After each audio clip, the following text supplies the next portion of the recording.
Selamat pagi, hari ini kita akan masuk materi keempat dalam mata kuliah pengendalian mutu, yaitu penggunaan 7 tools atau 7 alat dalam pengendalian mutu.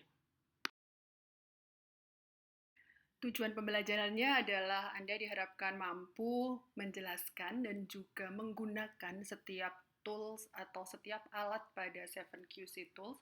Kemudian berikutnya Anda mampu menggunakan 7QC Tool itu sebagai salah satu alat untuk melakukan sebuah proyek peningkatan mutu.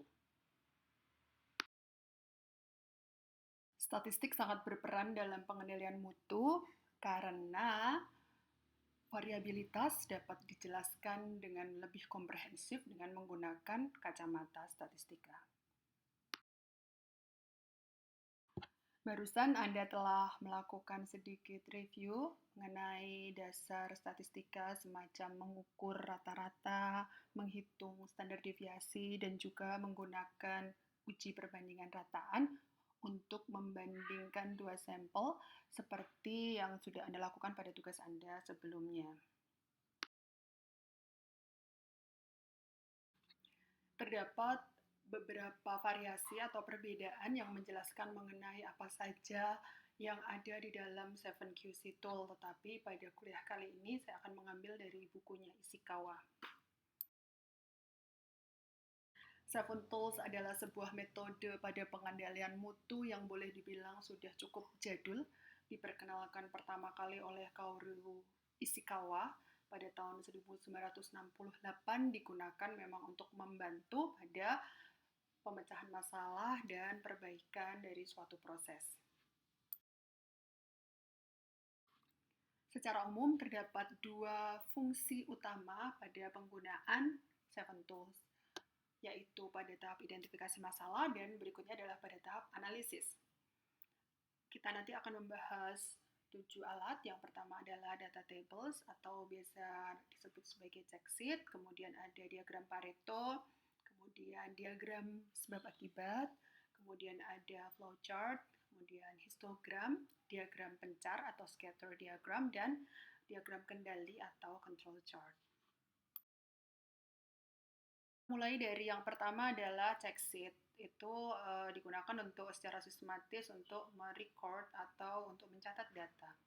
Contohnya adalah seperti yang ditunjukkan pada slide berikut ini. Yang kedua adalah histogram. Dari histogram ini nanti akan diperoleh informasi mengenai distribusi frekuensi dari sebuah data. Biasanya kita akan mendapatkan informasi yang berupa jenis distribusinya, apakah dia terdistribusi normal atau Poisson atau yang lainnya. Dari sini juga akan diperoleh informasi mengenai rata-rata, median, modus, standar deviasi. Dan pada pembuatan histogram, sumbu X-nya itu adalah variabel kelompok kategori data, kemudian sumbu Y-nya adalah frekuensi. Yang ketiga adalah apa yang dikenal dengan diagram Pareto. Nama diagram Pareto diambil dari orang yang pertama kali mengenalkan tentang konsep analisis Pareto, yaitu ya Pareto itu sendiri. Pareto adalah seorang Italia yang mengenalkan, yang menunjukkan bahwa 20% dari populasi itu ternyata mempengaruhi 80% dari kesejahteraan sebuah negara. Konsep analisis Pareto ini dibawa ke pengendalian mutu untuk mengidentifikasi permasalahan yang menjadi prioritas. Jadi diagram Pareto ini hampir mirip dengan histogram, hanya saja diagram Pareto itu disusun dari kiri ke kanan, semakin ke kanan frekuensinya semakin kecil, artinya yang di sebelah kiri frekuensinya yang paling besar. Kemudian ditunjukkan juga nilai dari kumulatifnya. Sebagai contoh, di sini adalah diagram Pareto untuk beberapa masalah yang terjadi pada pembuatan roti bolu. Yang pertama itu ternyata yang paling banyak itu bau, basi gitu. Terus yang kedua gosong, terus yang ketiga itu kematangan. Terus yang keempat itu patah-patah gitu. Nah, ternyata setelah dikumulatifkan, kita ketahui bahwa hampir 80% itu ternyata cacat yang terjadi pada roti bolu itu adalah bau, basi, nggak enak gitu, sama kosong. Sehingga kita akan menjadikan dua masalah itu yang menjadi fokus. Maka semua resources difokuskan dulu ke situ. Baru setelah itu selesai, lanjut ke permasalahan-permasalahan yang lain. Dengan cara itu, prioritas masalah akan menjadi fokus dari perbaikan mutu. Berikutnya yang keberapa ini? 1, 2, 3, 4. Yang keempat adalah diagram tulang ikan. Biasa disebut juga sebagai diagram Ishikawa karena pertama kali dikenalkan oleh Ishikawa, atau biasa disebut juga sebagai diagram sebab akibat. Diagram tulang ikan ini bentuknya seperti tulang ikan, menunjukkan beberapa elemen-elemen yang menjadi penyebab dari sebuah ketidaksesuaian. Biasanya kita akan menggunakan penyebab-penyebabnya itu dikelompokkan dalam kategori-kategori tertentu, yaitu mesin, method, material, measurement, personal, environment, kemudian baru kita identifikasi problemnya. Sebagai contoh, di sini ada sebuah masalah tentang kenapa kok ada cacat ya pada produk. Maka dari mesinnya, oh ternyata dari mesinnya itu kenapa? Karena alatnya atau alat potongnya aus. Kemudian dari metodenya salah, atur apa urutan pengerjaannya tidak tepat gitu. Kemudian dari materialnya, oh lah materialnya sendiri rusak gitu. Kemudian dari personalnya mungkin kurang kompeten dan sebagainya. Dengan menggunakan diagram tulang ikan, maka kita akan bisa mengidentifikasi secara sistematis permasalahan-permasalahan apa yang menjadi penyebab dari suatu masalah, sehingga bisa dilakukan tindakan koreksi atau preventif berdasarkan pada penyebab yang terjadi tersebut. Yang kelima ya ini ya, yaitu diagram pencar atau scatter diagram. Diagram scatter ini menggambarkan hubungan antara variabel X dan variabel Y. Misalnya kita akan mencari gitu ya, contohnya adalah apa hubungannya antara tingkat pendidikan dengan performance yang dihasilkan, atau ingin melihat hubungan antara jenis kelamin dengan produktivitas gitu. Makanya kita akan melihat hubungannya. Kalau hubungannya itu positif, artinya semakin besar X, maka semakin besar Y. Kalau negatif, berarti sebaliknya. Tetapi bisa jadi itu tidak berkorelasi sama sekali. Misalnya nggak ada hubungannya antara jenis kelamin dengan produktivitas.